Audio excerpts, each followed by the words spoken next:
So after watching episode 2 of Solo Leveling, I think we all can come to an agreement that this man Jin Woo had the team on his back.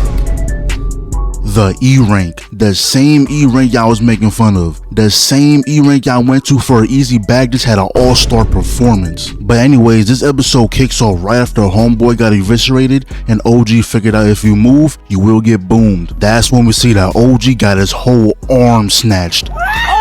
And whoever is the higher being that's giving out these superpowers, I swear they purposely give the most unqualified niggas the healing powers. Like OG got his whole arm took bleeding out as we speak, and Shorty's over here in the fetal position. Now unless you're forced by law to become a hunter if you're born with these powers, Shorty should have just became a normal doctor. She would have made a bag. Then after the intro, it cuts to his sister and this hating ass nigga. Cause the first thing she does when walking into the class is ask about her brother. Then she explains how he's an E-rank hunter and shit like that, but Shorty had no reason to mumble under her breath, "Oh, I bet I can do a better job than him." Like, congratulations, I guess. That was uncalled for. You never met the nigga, why he gotta catch a diss? Then it cuts back to the dungeon and this dude right here simply cannot stay put for 5 minutes, talking about how he's confident in his speed. And to be honest, just by looking at his fit, I should have known he was cooked. He threw on the black and red tracksuit, and out of every shoe he could have put on, he said, "Oh yeah, them all green's gonna hit." And with no socks too, walking out the house like that should be a federal crime. They even gave my boy this cool scene with the glowing eyes and I was like, hold up, he might actually do something. But when he dashed off, I knew I was just wishful thinking, cause bro would even make it halfway to the door. And running in a straight line definitely didn't help. The first time the statue shot those lasers, it was a whole beam, but for you it was a simple pop shot and it still caught your ass. So now this is the first moment when Jin started to carry the team on his back. He remembered when they first walked into the boss arena, there were 3 commandments posted. The first one being revere God. So that man got up, looked the statue dead in his eyes, and it was 1.5 seconds away from getting taken off the map, but he quickly threw his head down. That's when he figured out the first step to getting out of here was bowing your head, and that's exactly what everyone did. And this next part is when I would have lost all hope for survival.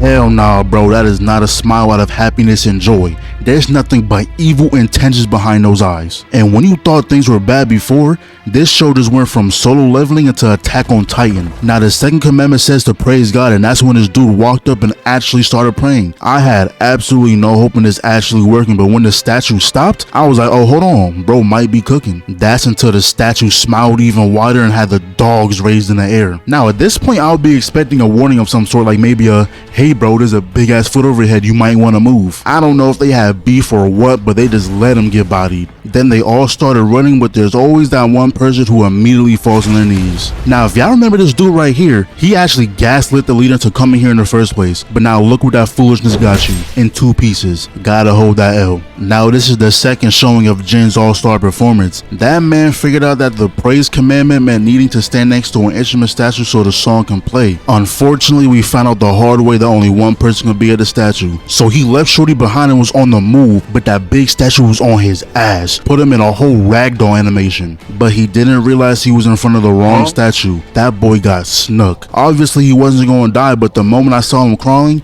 I knew for a fact he lost something. But he ended up making it to the statue, so big bro sat back down. And I just said I know for a fact he lost something, and he for sure did. That foot is gone.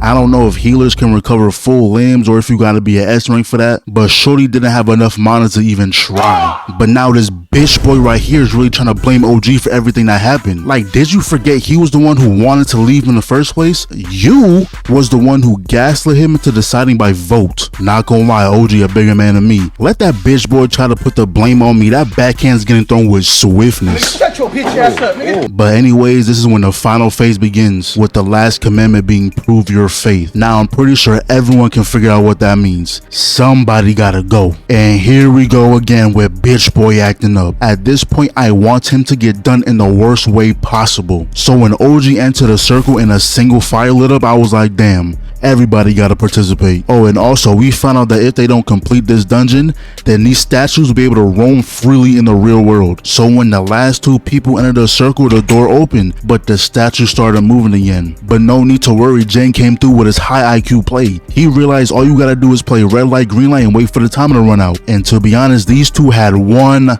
job. All you gotta do is look at a statue. But at the same time, I can't say I would have done any different. The rate at which I stay depends on how much I fuck with you. you. If I never dapped you up a day in my life, not gonna lie, me and Shorty running out at the same time. But now if one more person dips, I will leave them with a blind spot. And honestly, I had no faith in bitch boy staying. I knew that nigga was gonna leave. And at this point, they were holed. There wasn't enough people to fill the blind spots. But OG was like, nah, I'll stay while you two leave. You got long lives to live. And I said, wow. OG, you was a real one. But this ain't gonna last long. Just show me how your plan gonna mess up. Tell me how Shorty is somehow useful and useless at the same time. Her legs gave out at the worst possible moment. It couldn't give out during that downtime we had earlier. It just had to give out now. So that's when Jin had to make the executive decision and stay back himself. But before they left, he had to secure the bag. He said, here, I said I'd take you out, so go buy yourself some dinner. OG then knocks her out and they both leave the dungeon. And now it's only one. But at least he can go out holding a real weapon and not that weak ass knife.